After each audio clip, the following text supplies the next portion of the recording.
புரட்சித் தலைவி மறைவுக்கு பின் திமுகவுடன் கைகோர்த்து கொண்டு சில எட்டப்பர்கள் அதிமுக ஆட்சியை கவிழ்க்க முயற்சித்ததாக கழக பொதுச் செயலாளர் குற்றச்சாட்டு.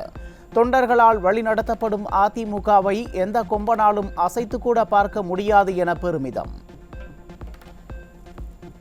இதே புரட்சித் தலைவி மறைவுக்கு பிறகு எப்படியெல்லாம் நடந்தது என்பது உங்களுக்கு நன்றாக தெரியும். சில எட்டப்பர்கள் இருந்தார்கள். தீய சக்தி திமுகவோடு இணைந்து இந்த இயக்கத்துக்கு துரோகம் விளைவித்தார்கள். அதிமுக மாநாட்டில் கொள்கை பிடிப்பு உள்ள பாடல்கள் பாடப்பட்டன. திமுக மாநாட்டில் அருவருக்கத்தக்க பாடல்கள் ஒளிபரப்பப்பட்டன எனவும் கழக பொதுச் செயலாளர் எடப்பாடி கே பழனிசாமி விமர்சனம். அதிமுக மாநாட்டில் கொள்கை பிடிப்புள்ள பாடல்கள் பாடப்பட்டது. இன்றைக்கு நாட்டுடைய நிலவரத்தை அடிப்படையாக கொண்டு பாடல்கள் இயற்றப்பட்டன. ஆனால் திமுகவில் அப்படியே பாடல் போட்டீங்க, ரிகார்ட் டான்ஸ் மாதிரி ஆடினாங்க. நீட் தேர்வுக்கு எதிராக கையெழுத்து இயக்கம் என்ற பெயரில் கேலிக்கூத்தை அரங்கேற்றியது திமுக. கையெழுத்து இயக்கம் மூலம் பெறப்பட்டவை திமுக மாநாட்டில் குப்பையில் வீசப்பட்டன என அதிமுக பொதுச் செயலாளர் விமர்சனம். அந்த லட்சக்கணக்கான கையெழுத்தை வாங்கி அந்த மேடையில் ஒரு பெட்டியில் போட்டு வச்சிருக்காங்க. திரு ஸ்டாலின் பேசிக் கொண்டிருக்கும் போது அது பறந்து மைதானம் பூரா விரிந்து கீழே கிடந்து மிதிப்பட்டு குப்பத்தொட்டிக்கு போச்சு. இதுதான் நீட் தேர்வு ரத்து செய்கின்ற லட்சணம்.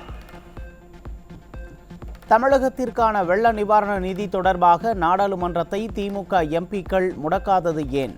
மேகதாது விவகாரத்திலாவது உச்சநீதிமன்றத்தில் வழக்கு தொடர்ந்து தமிழக உரிமையை காப்பாற்ற வேண்டும் என விடியா திமுக அரசுக்கு அதிமுக பொதுச் செயலாளர் எடப்பாடி கே பழனிசாமி வலியுறுத்தல். தமிழக அரசின் அனைத்து துறைகளிலும் உள்ள காலி பணியிடங்களை நிரப்பப்படவில்லை. பழைய ஓய்வூதிய திட்டம் மீண்டும் கொண்டுவரப்படும் என பொய் வாக்குறுதி அளித்து ஏமாற்றியுள்ளது திமுக எனவும் அதிமுக பொதுச் செயலாளர் விமர்சனம். அரசு ஊழியருக்கு பழைய ஓய்வு திட்டத்தை நடைமுறைப்படுத்தும் ஒரு வாக்குறுதி கொடுத்து அரசு ஊழியருடைய வாக்குகளை அப்படியே அள்ளிட்டு போனாங்க. அவர்களுக்கு நாமத்தை போட்டாங்க. போதைப்பொருள் கடத்தல் தொடர்பாக திமுக பிரமுகரை மத்திய போதைப்பொருள் கடத்தல் தடுப்பு பிரிவு தேடி வருகிறது. கஞ்சா உள்ளிட்ட போதைப் பொருட்களை விற்பனை செய்வதே திமுகவினர்தான் என கழக பொதுச் செயலாளர் கடும் விமர்சனம். இந்த போதைப் பொருள் ஏன் ஒழிக்க முடியலனா திமுக கட்சிக்காரர் தான் இந்த போதைப் பொருளை விற்கிறான். அதனால இந்த போதைப் பொருளை தடை செய்ய முடியல, நிறுத்த முடியல, காவல்துறை அவர்களை கைது செய்ய முடியல. கடந்த 3 ஆண்டுகளில் மக்களுக்காக எந்த திட்டத்தையும் விடியா திமுக அரசு கொடுக்கவில்லை. கோவையில் மெட்ரோ ரயில் திட்டத்தை கொண்டு வந்தது அதிமுக தான் என கழக தலைமை நிலைய செயலாளர் SP வேலுமணி விமர்சனம்.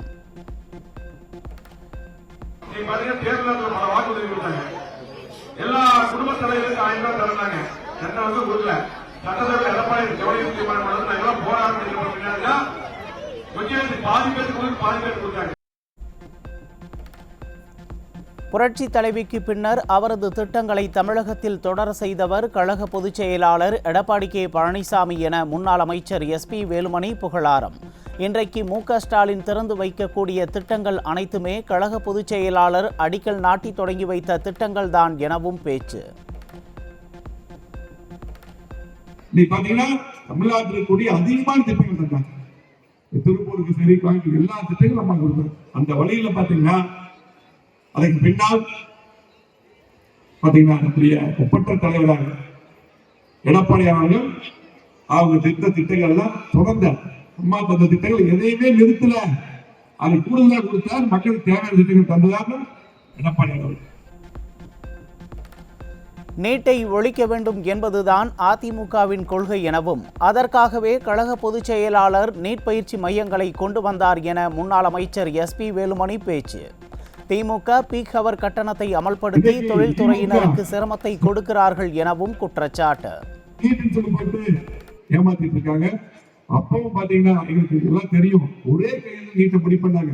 ஆனா இவ்வளவு கையெழுத்து வாங்கி சேலம் மாநில கீழே ஓட்டெல்லாம் போயிட்டாங்க. ஆனா எடப்பாடி பார்த்தாரு, நீட் வந்து இருக்கக்கூடாது எங்களுடைய கொள்கை, அம்மாவுடைய கொள்கை. மாற்று கருத்து உச்சநீதிமன்றத்தை வழக்குகள் அம்மா தான். திமுக ஆட்சிக்கு வந்தவுடன் பூரண மதுவிலக்கு என்று கூறிவிட்டு தற்போது தமிழகத்தில் சாராய ஆட்சியை நடத்தி கொண்டிருக்கிறது. நாமக்கல் மாவட்டம் குமாரபாளையத்தில் நடைபெற்ற புரட்சித் தலைவி பிறந்தநாள் விழா பொதுக்கூட்டத்தில் முன்னாள் அமைச்சர் தங்கமணி குற்றச்சாட்டு. இப்பொழுது திமுக நாங்கள் வந்தால் பூரண மதுவிலக்கு என்று சொல்லிவிட்டு இப்பொழுது கடையை ஒவ்வொரு பகுதியாக அதிகப்படுத்திக் கொண்டு இருக்கின்றார் என்று சொன்னால் இன்று தமிழகத்திலே சாராய ஆட்சி தான் நடைபெற்றுக் கொண்டு இருக்கிறது என்பதற்கு எல்லா ஊருமே சாட்சியாக இருக்கிறது. கருணாநிதியைப் போலவே ஸ்டாலினும் தேர்தல் நேரத்தில் கொடுத்த வாக்குறுதிகளை நிறைவேற்றாமல் மக்களை ஏமாற்றி வருகிறார். முன்னாள் அமைச்சர் தங்கமணி விமர்சனம்.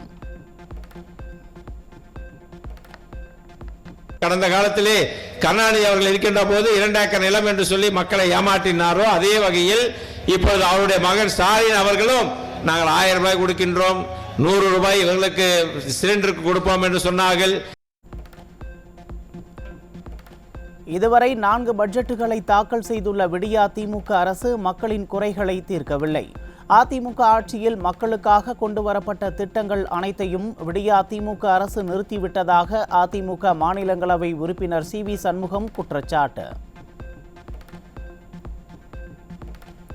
எதிர்க்கட்சித் தலைவர் எடப்பாடி K பழனிசாமி சட்டப்பேரவையில் பேசும்போது நேரலை துண்டிக்கப்படுவது ஏன்? விடியா திமுக அரசுக்கு துணிவு இருந்தால் பதிலளிக்க வேண்டியதுதானே என அதிமுக மாநிலங்களவை உறுப்பினர் CV சண்முகம் கேள்வி. உணர்ச்சிகளை தூண்டி மக்களை பாஜக பிளவுபடுத்த பார்ப்பதாக அதிமுக மாநிலங்களவை உறுப்பினர் CV சண்முகம் குற்றச்சாட்டு. 2 கோடி பேருக்கு வேலை என அண்ணாமலை ஏமாற்ற பார்க்கிறார் எனவும் விமர்சனம்.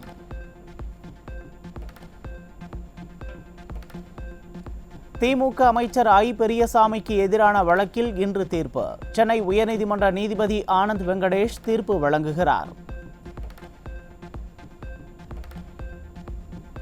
நடப்பாண்டின் ஜனவரி மாதம் வரை காலதாமதத்தால் கிடப்பில் போடப்பட்ட மத்திய அரசின் 4,80,000 கோடி ரூபாய் மதிப்பிலான 431 உள்கட்டமைப்பு திட்டங்கள் செலவு தொகை அதிகரித்து திட்டங்களை செயல்படுத்த முடியாமல் முடங்கும் நிலை உள்ளதாக புள்ளியியல் மற்றும் திட்ட அமலாக்க அமைச்சகம் அதிகாரப்பூர்வ அறிக்கை.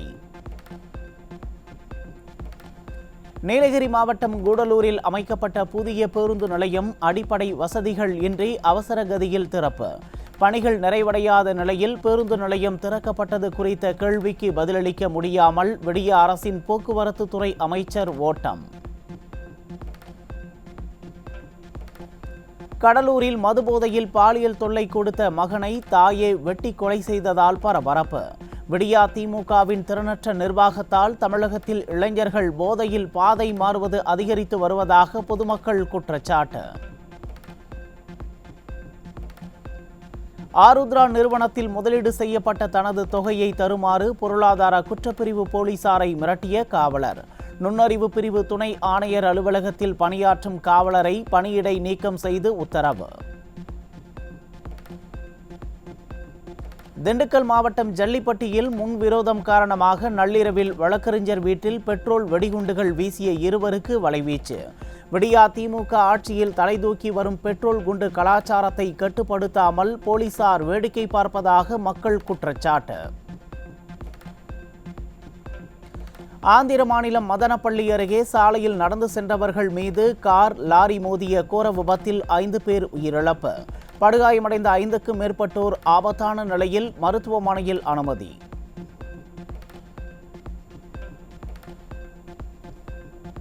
இந்தியா இங்கிலாந்துக்கு இடையேயான 4வது டெஸ்டின் 2வது இன்னிங்ஸில் 145 ரன்களுக்கு ஆல் அவுட் ஆனது இங்கிலாந்து. இந்திய அணி வெற்றி பெற 192 ரன்கள் இலக்கு.